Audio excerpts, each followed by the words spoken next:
नमस्कार. ओंकार क्लासेसच्या सर्व विद्यार्थ्यांचे बायोलॉजीच्या या व्हिडिओमध्ये स्वागत आहे. आपण मॉलिक्युलर बेसिस ऑफ इनहेरिटन्स नावाचा 4 नंबरचा टॉपिक पाहतोय. त्याच्यामध्ये कालच्या व्हिडिओमध्ये आपण फक्त DNA ची डिस्कवरी हा पॉईंट कंप्लीट केला. आज आपण आता नेक्स्ट एक्सपेरिमेंटला सुरुवात करतोय, ग्रिफिथ्स एक्सपेरिमेंट.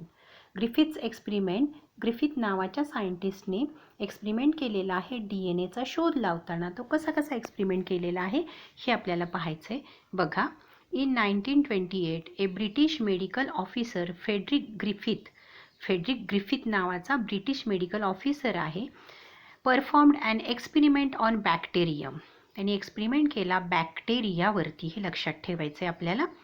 स्ट्रेप्टोकोकस नेम्युनी, त्या बॅक्टेरियाचं नाव आहे स्ट्रेप्टोकोकस नेम्युनी. आता स्ट्रेप्टोकोकस या शब्दाचा अर्थ समजून घ्या. 11वी मध्ये झालेला आहे प्रकार आपण पाहिलेला बॅक्टेरिया. बॅक्टेरियाचे वेगवेगळे प्रकार असतात. जेव्हा स्पेरिकल शेप असतो त्याला आपण कोकस म्हणतो. एकच स्पेरिकल असेल तर त्याला आपण कोकस म्हणतो. 2 स्पेरिकल असतील तर त्याला आपण डिप्लोकोकस म्हणतो. आणि ह्या गोल गोलची अशी जर चेन असेल तर त्याला आपण स्ट्रेप्टोकोकस म्हणतो. म्हणजे स्ट्रेप्टोकोकसचा मी तुम्हाला इथं अर्थ सांगितला, तो नीट लक्षात ठेवा. स्ट्रेप्टोकोकस नेम्युनी ह्या बॅक्टेरियावरती त्यांनी एक्सपेरिमेंट केला. That causes pneumonia in human and other मॅमल्समध्ये आणि ह्युमनमध्ये त्यामुळं निमोनिया होत होता. Griffith used 2 strains. आता ग्रिफिथनी 2 स्ट्रेन्स वापरले. स्ट्रेन म्हणजे 2 सबटाईप, 2 जाती, 2 वेगवेगळे प्रकार असं समजा. ऑर 2 जेनेटिक व्हरायटीज, याला 2 जेनेटिक व्हरायटीज असं आपण म्हणतोय, of streptococcus to find a cure for pneumonia. की निमोनियाला क्युअर आपल्याला कसं करता येईल याच्यासाठी त्यांनी एक्सपेरिमेंट केला. Which was a common cause of death at that time. आणि त्यावेळेला निमोनियामुळं डेथ होत होती, म्हणून त्यांनी एक्सपेरिमेंट करायला सुरुवात केलं. The 2 strains used were. आता ते 2 स्ट्रेन त्यांनी वापरले.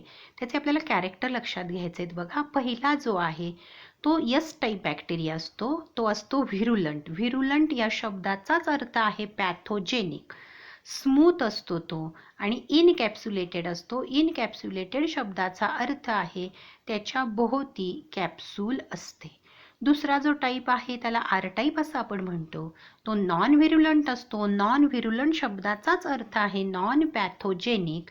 तो रफ असतो आणि नॉन कॅप्सुलेटेड असतो. या प्रकारे आपल्याला 2 स्ट्रेन्स बघायला मिळाले, यस टाईप, आर टाईप. यसची 3 कॅरेक्टर लक्षात ठेवायची, स्मूथ, व्हिरुलंट आणि इनकॅप्सुलेटेड.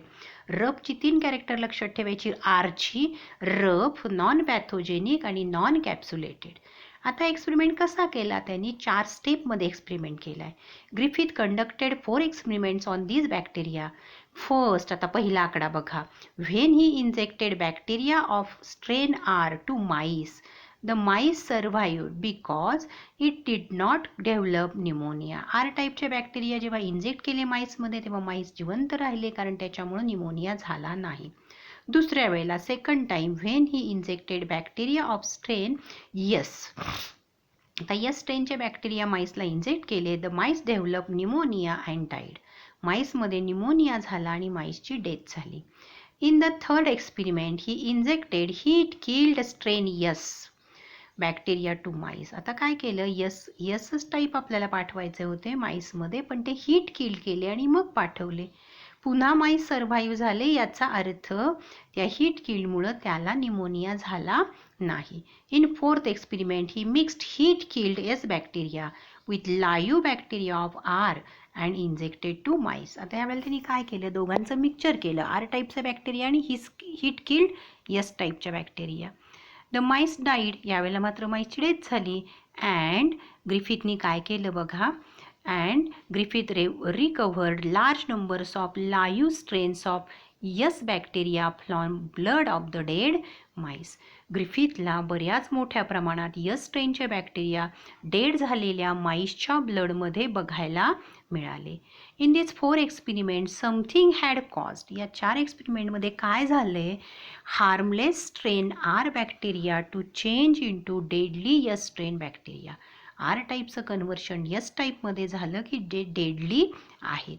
Griffith showed that the change was genetic, आणि हा जो बदल झाला तो जेनेटिक होता.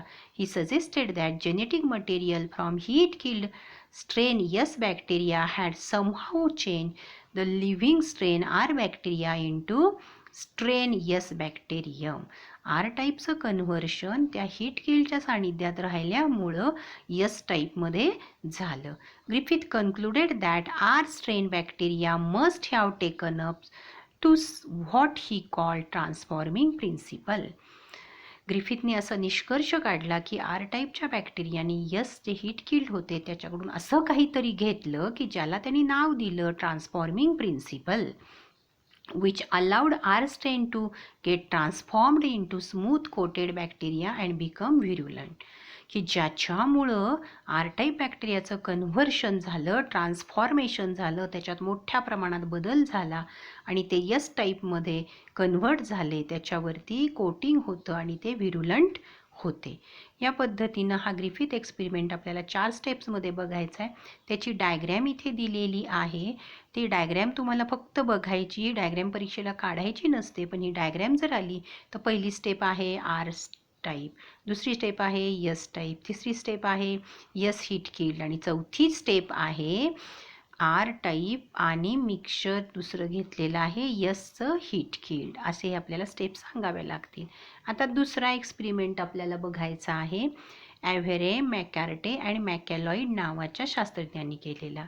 In 1944 after some 10 years of research and experimentation, म्हणजे 10 वर्षानंतर US microbiologist Oswald T Avery, Colin M MacLeod and Maclyn McCarty हे 3 शास्त्रज्ञ आहेत. आपण शक्यतो ॲव्हेरे, मॅकॅलॉइड आणि मॅकॅर्टे अशी नावं लक्षात ठेवतो.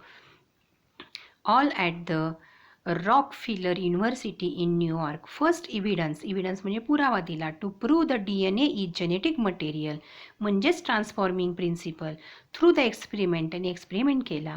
दे प्युरिफाईड DNA, RNA, प्रोटीन्स. त्यांनी काय केलं, त्या बॅक्टेरियामधलं DNA वेगळं केलं, RNA वेगळं केलं, प्रोटीन वेगळं केलं. प्रोटीन म्हणजेच एन्झाईम्स असतात. And other material from the cell free extract of S cell or strains. यसमधलं हे सगळं वेगळं केलं. And mixed with heat killed S strain and R cell separately. आणि त्यांनी ते हीट किल्ड यस स्ट्रेनमध्ये आणि आर सेल्समध्ये सेपरेटली मिक्स केलं आणि कन्फर्म केलं which one could transform living R cells into S cell. आणि त्याच्यापैकी कोणामध्ये कन्फर्मेशन किंवा कन्व्हर्शन होतं हे त्यांनी पाहिलं. Only DNA was able to transform harmless R strain into the deadly S strain. जिथं DNA होता त्याच्यामध्येच फक्त आर स्ट्रेनचं कन्व्हर्शन यस स्ट्रेनमध्ये झालं हे त्याला बघायला मिळालं.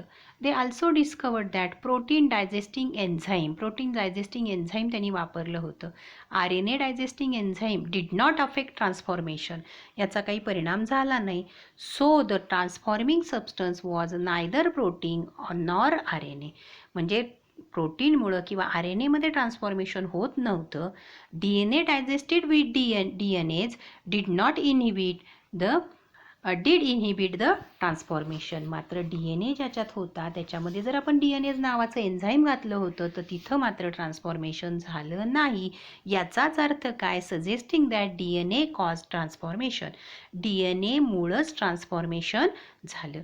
दिस experiment proved that transforming principle is DNA, but all biologists were not convinced.